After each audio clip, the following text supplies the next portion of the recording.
Omni பேருந்துகள் கட்டுப்பாடில்லாமல் கட்டணம் வசூலிப்பதாக புகார்களும் அவற்றின் மீது அரசு நடவடிக்கை எடுப்பதில்லை என்ற குற்றச்சாட்டும் எழுந்துள்ளது. இதுகுறித்து ஒரு செய்தி தொகுப்பு. தமிழகத்தில் ஆம்னி பேருந்துகள் பயணிகள் பேருந்துகளைப் போல பயணிகளை ஏற்றிச் செல்ல அனுமதி கிடையாது.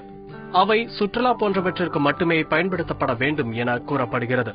ஒப்பந்த அடிப்படையான ஊர்தி அதுதான் அவங்களுடைய பர்மிட். ஆனா இவங்க ஒரு 50 பேர் சேர்ந்து ஒரு பஸ்ஸை டூர் எடுக்கலாம், போறதுக்கு ஒரு கான்டாக்ட் பண்ணிக்கிறதுக்கு போறது.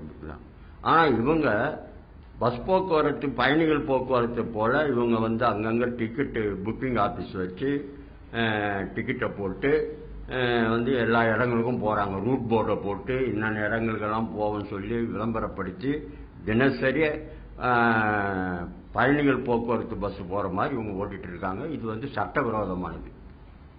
இவங்களுக்கு ஓட்டுவதற்கான எந்த உரிமையும் கிடையாது.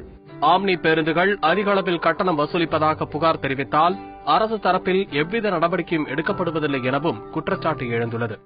நம்பர் இருக்கும், ஆனா அது வேலை செய்யாது.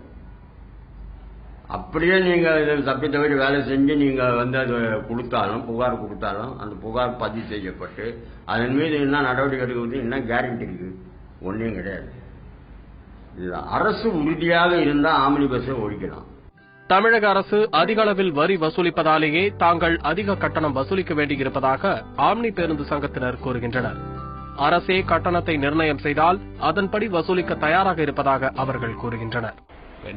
அரசாங்கம் இதுவரைக்கும் எங்களுக்கு எந்த கட்டணம் நிர்ணயிக்கப்பட்டு தரல. இனிமே இப்ப ஹைகோர்ட் உத்தரவுக்கு அப்புறம் ஏதாவது கட்டணங்களை கூப்பிட்டு பேசி கட்டணம் நிர்ணயிச்சாங்கன்னா கண்டிப்பா அதை நாங்க ஃபாலோ பண்ணுவோம். அதே போல சில எங்களுடைய கோரிக்கை, இந்த டாக்ஸ் மாதிரி இருக்கிற சில கோரிக்கைகளை அரசாங்கத்திட்ட நாங்க வலியுறுத்துவோம்.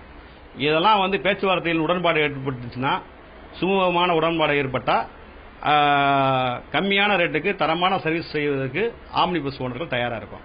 இவ்விவகாரத்தில் அரசு உரிய நடவடிக்கையை உடனடியாக எடுக்க வேண்டும் என்பதே அனைவரின் எதிர்பார்ப்பு. தந்தி டிவி செய்திகளுக்காக பிரசன்னா.